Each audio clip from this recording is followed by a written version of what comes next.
ಎಲ್ಲ second P U ವಿದ್ಯಾರ್ಥಿಗಳಿಗೆ ನಮ್ಮ ಒಂದು ಯೂಟ್ಯೂಬ್ ಚಾನಲ್ಗೆ ಸ್ವಾಗತ ಅಂತ ಹೇಳ್ತಾ, ಇದೇ 5 ಮಾರ್ಚ್ 2026ರಲ್ಲಿ ನಡೆಯುವಂಥ ಹಿಸ್ಟ್ರಿ ಇತಿಹಾಸ ಆ್ಯನ್ಯುವಲ್ ಎಕ್ಸಾಮ್ಗೆ ಸಂಬಂಧಪಟ್ಟಿದಂತೆ ಕ್ವಶನ್ ಪೇಪರ್ನ ಅನಾಲಿಸಿಸ್ ಮಾಡ್ತಾ ಹೋಗೋಣ.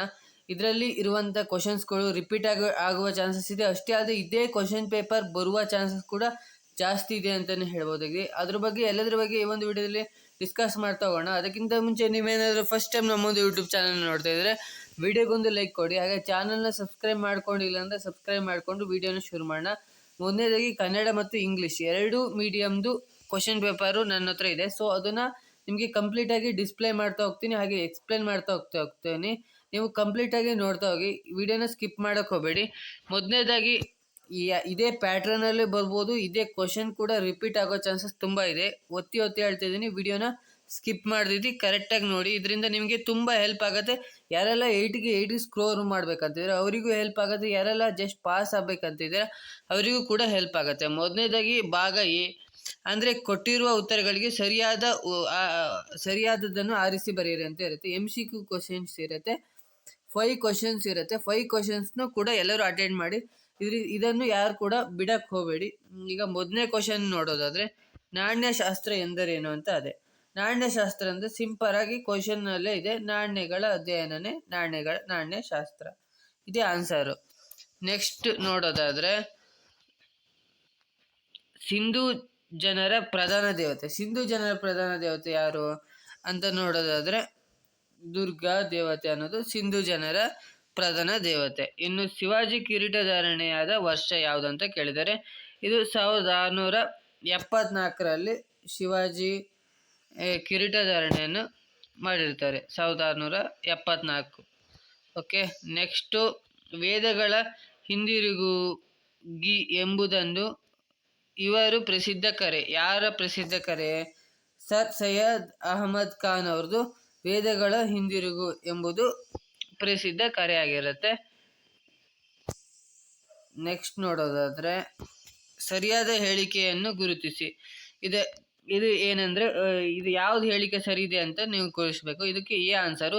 ಉಮೇಶ್ ಚಂದ್ರ ಬ್ಯಾನರ್ಜಿ ಭಾರತೀಯ ರಾಷ್ಟ್ರೀಯ ಕಾಂಗ್ರೆಸ್ ಪ್ರಥಮ ಅಧಿವೇಶನದ ಅಧ್ಯಕ್ಷ ವಹಿಸಿದ್ದರು. ಇದು ಆನ್ಸರ್ ಆಗಿರುತ್ತೆ. ನೆಕ್ಸ್ಟ್ ಬಂದುಬಿಟ್ರೆ, ಅಂದರೆ ಫಿಲ್ ಇನ್ ದ ಬ್ಲ್ಯಾಂಕ್ಸ್ನ ಫಿಲ್ ಮಾಡಬೇಕಾಗಿರುತ್ತೆ. ಕ್ಷೇತ್ರ ಎಂದರೇನು? ಇದನ್ನು ಮಾಡಿದ್ದು ಕ್ಷೇತ್ರ ಎಂದರೆ ಯಾವುದು ಅಂತ ಬರಿಬೇಕು. ನೆಕ್ಸ್ಟು, ಕ್ಷೇತ್ರ ಎಂದರೆ ಉಳುಮೆ ಭೂಮಿ ಅಂತ ಬರಿಬೇಕು. ನೆಕ್ಸ್ಟು, ಡ್ಯಾಶ್ ಕಾನಿಷ್ಕನ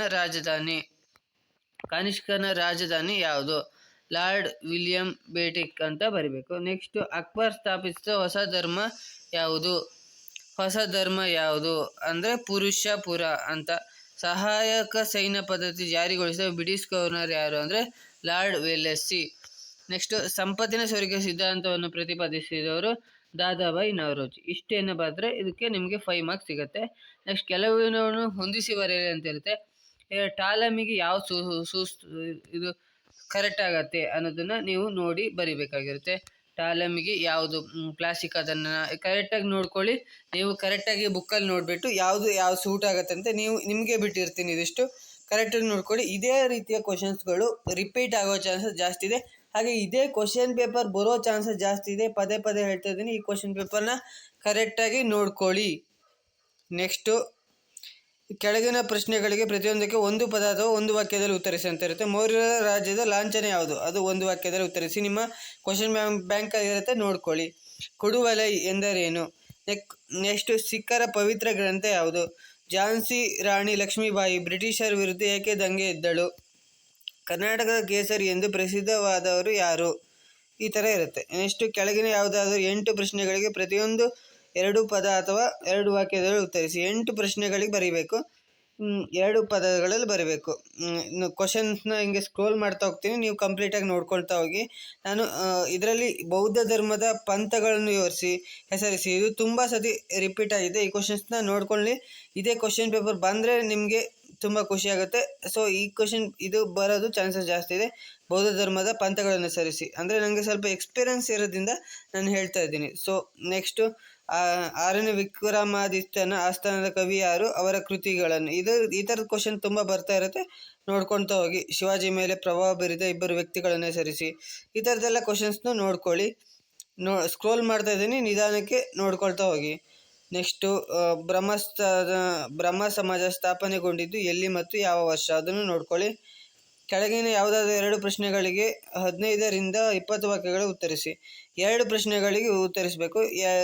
2 × 5 ಅಂದರೆ ಒಂದು ಕ್ವಶನ್ಗೆ 5 ಮಾರ್ಕ್ಸ್ ಇರುತ್ತೆ. ಹೊಸ ಧರ್ಮಕ್ಕೆ ಉದಯಕ್ಕೆ ಕಾರಣವಾದ ಅಂಶಗಳು, ಇದು ತುಂಬ ಇಂಪಾರ್ಟೆಂಟ್ ಕ್ವಶನು. ಇದನ್ನು ನೋಡ್ಕೊಂಡು ಹೇಳಿ. ಹೊಯ್ಸಳ ವಾಸ್ತುಶಿಲ್ಪ ಪ್ರಮುಖ ಲಕ್ಷಣಗಳನ್ನು, ಈ ಥರ ತುಂಬ ಕ್ವಶನ್ ಬರುತ್ತೆ. ಹೊಯ್ಸಳ ಆಗಿರ್ಬೋದು, ಚಾಳುಕ್ಯ ಆಗಿರ್ಬೋದು, ಅವ್ರದ್ದು ಮೇಲೆ ವಾಸ್ತುಶಿಲ್ಪ ಪ್ರಮುಖ ಲಕ್ಷಣಗಳು ಮತ್ತು ಕೊಡುಗೆಗಳನ್ನು ಕೇಳ್ತಾರೆ. ನೆಕ್ಸ್ಟು ಬಸವೇಶ್ವರನ ಸಾಮಾಜಿಕ ಧಾರ್ಮಿಕ ಸುಧಾರಣೆಯನ್ನು ಚರ್ಚಿಸಿ ಅಂತಿದೆ, ಅದನ್ನು ನೋಡ್ಕೊಳ್ಳಿ. ಮತ್ತು ಇವೆಲ್ಲ ಕ್ವಶನ್ಸ್ಗೂ ಕರೆಕ್ಟಾಗಿ ನೋಡ್ಕೊಳ್ಳಿ.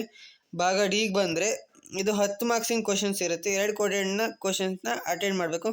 ಗುಪ್ತರ ಕಾಲವನ್ನು ಭಾರತದ ಇತಿಹಾಸ ಸುವರ್ಣಯುಗವೆಂದು ಏಕೆ ಇದು ತುಂಬ ಅಂದರೆ ತುಂಬ ಇಂಪಾರ್ಟೆಂಟ್ ಕ್ವಶನ್ ಆಗುತ್ತೆ. ಇದು ನಾನು 3 ವರ್ಷದಿಂದ ಕ್ವಶನ್ ಪೇಪರ್ನ ನೋಡ್ತಾ ಇದ್ದೀನಿ. ಎಲ್ಲ ಕ್ವಶನ್ ಪೇಪರ್ಲು ಸೇಮ್ ಕ್ವಶನ್ಸ್ ಇರುತ್ತೆ.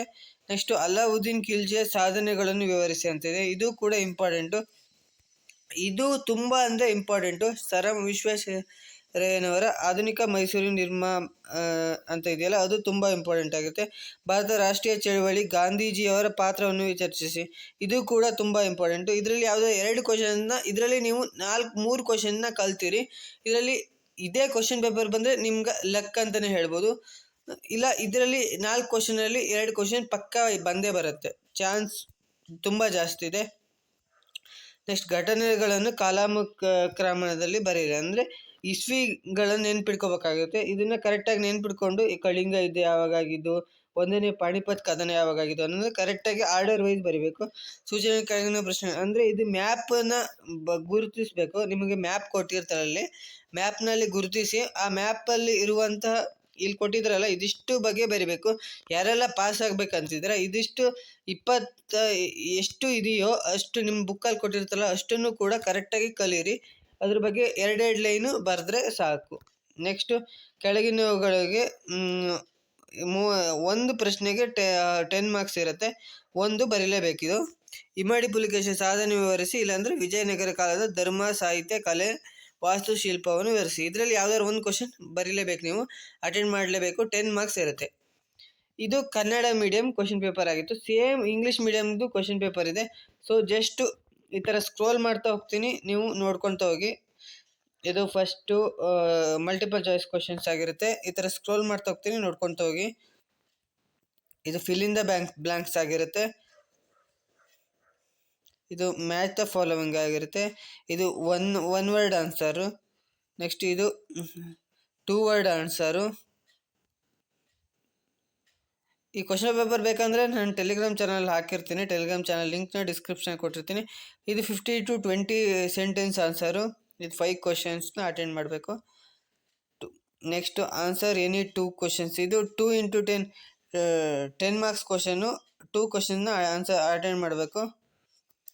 ಇದು ಕಾಲಾನುಕ್ರಮ ಆರ್ಡರ್ ವೈಸಲ್ಲಿ ಬರೀಬೇಕಿದು ಕರೆಕ್ಟಾಗಿ. ನೆಕ್ಸ್ಟು ಇದು ಮ್ಯಾಪ್ನ ಬರಿಬೇಕಾಗುತ್ತೆ. ಹಿಸ್ಟೋರಿಕಲ್ಲಿ ಮ್ಯಾಪ್ನ ಬರೆದ್ಬಿಟ್ಟು ಅದನ್ನು ಎಕ್ಸ್ಪ್ಲೈನ್ ಮಾಡಬೇಕು. ನೆಕ್ಸ್ಟ್ ಇದು 10 marks questions. So I hope ಈ ಒಂದು ವಿಡಿಯೋದಲ್ಲಿ ನಿಮಗೆ ಅರ್ಥ ಆಗಿದೆ ಅಂತ ಅಂದ್ಕೊಂಡಿದ್ದೀನಿ. ಇದೇ ಕ್ವಶನ್ ಪೇಪರ್ ಬಂದರೂ ಬರ್ಬೋದು, ಇಲ್ಲಾಂದರೆ ಇದೇ ಪ್ಯಾಟ್ರನ್ನ ಕ್ವಶನ್ ಪೇಪರ್ ಬರೋ ಚಾನ್ಸಸ್ ತುಂಬ ಜಾಸ್ತಿ ಇದೆ. ಇದೇ ರೀತಿಯಾದ ಇನ್ಫಾರ್ಮೇಟಿವ್ ಆದ ಮುಂದೆ ನಡೆಯುವಂಥ ಎಲ್ಲ ಎಕ್ಸಾಮ್ಗೆ ಸಂಬಂಧಪಟ್ಟಿದಂತೆ ಕ್ವಶನ್ ಪೇಪರ್ನ ನಮ್ಮೊಂದು ಚಾನಲಲ್ಲಿ ಅಪ್ಡೇಟ್ ಮಾಡ್ತಾ ಇರ್ತೀನಿ.